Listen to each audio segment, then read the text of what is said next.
Isang mapagpalang araw sa ating lahat. Ako po ay Salinas Paloma at ngayon lalahad ko ang natutunan para sa daily devotion na pinamagatang Husband and Wife for Christ.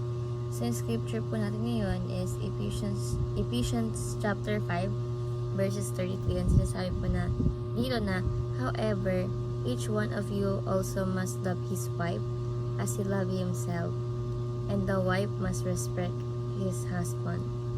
So yung katuruan po natin ngayon is number 1, the husband must love his wife as he loves himself and as Christ loves the church. So may batayan po dito sa Biblia pagdating sa pagmamahal sa babae o sa kanyang asawa, no? Dalawa daw po yung batayan yun. Una is kung paano mo mahalin yung sarili mo, ganun din dapat yung ginagawa mong pagmamahal sa asawa mo, no? Asawang babae. Yung second is kung paano mahalin ng Diyos yung church, no? So, dito sinasabi na huwag niyo saktan yung asawa niyo. Yung mga asawa niyo, huwag niyo sasaktan. Kasi hindi naman Kasi ang Diyos hindi naman nananakit, di ba? So, ang ating Diyos ay willing mamatay para sa church.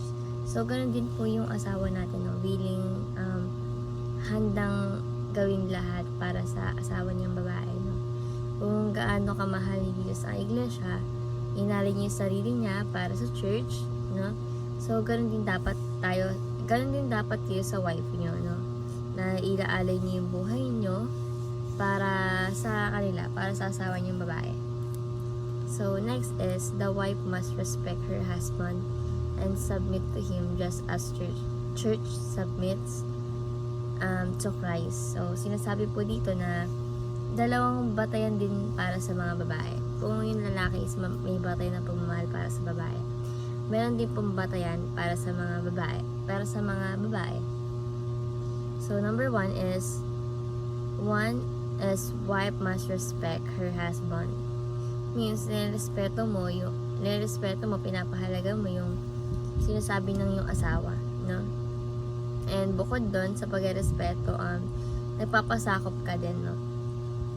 And second is submit to him just as church submit to Christ. So kung paano nagpapasakop ang church sa Panginoon, ganoon din po kayo, or ganoon kayo mga asawang babae. Kasi yung asawang lalaki parang yung si Jesus Christ, 'di ba? Siya yung nag-lead. So yung sinasabi ng Jesus Christ as a boy and ang church is as a girl na nagpapasakop kayo, no?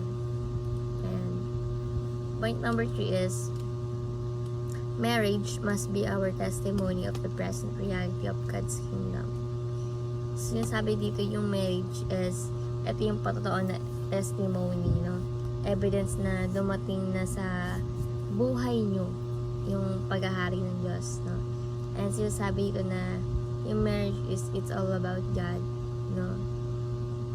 Hindi tungkol sa'yo, hindi tungkol sa asawa mo lalaki, hindi about God, no? Ang marriage testimony na to, yung relationship nyo is maayos, na patungo sa maayos. So, hindi lang ikaw yung maayos, kundi yung family mo rin. So, bilang application is, number 1 is, husband, be Jesus. Love your wife. Sabi dito na dapat yung asawa mo, dapat yung buhay ng asawa mo is parang nasa langit. Kasi, nagiging Jesus ka sa asawa mo babae. No? Mahalin mo yung asawa mo kung paano minamahal ng Panginoon Diyos ang iglesia. Kasi nga, atod na sabi ko kanina, ikaw yung nagiging role ni Jesus pag nasa bahay kayo, diba? Sabi ko nga, yung ikaw, si Jesus as a boy, and ang church is as a girl na nagpapasakop. So, ganun po yung standard ng pag-ibig, no? Na lalaki sa babae. Next is, wife, be the church. Submit to your husband. So, hindi daw po kailanman duminahin ang iyong mga asawa kasi nga ang church hindi pwedeng i-dominate si Jesus. No? Jesus will always be the head of the church. And the church must always submit to the husband. So, kung paano nagpaka-adjust si Jesus sa iglesia, ganoon din po kayo sa inyong asawang babae, no?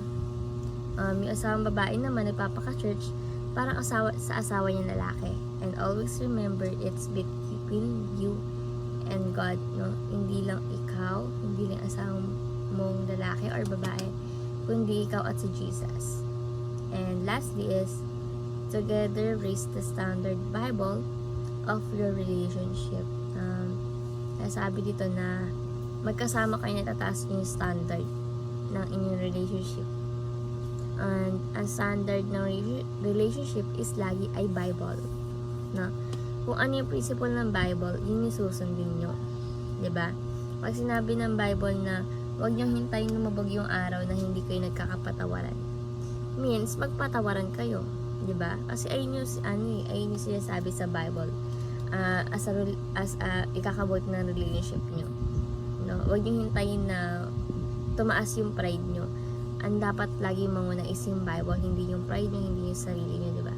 Kasi ang Bible ang Korte Suprema, hindi yung ani sarili. Ayun yung sinasabi dito, no? So, ayun naman po ang natutunan na mahalin niyo yung asawa niyo yung babae or lalaki. Lagi niyo ipagitna si Jesus, lagi manguna sa inyo yung Bible para maayos yung relationship niyo, di ba?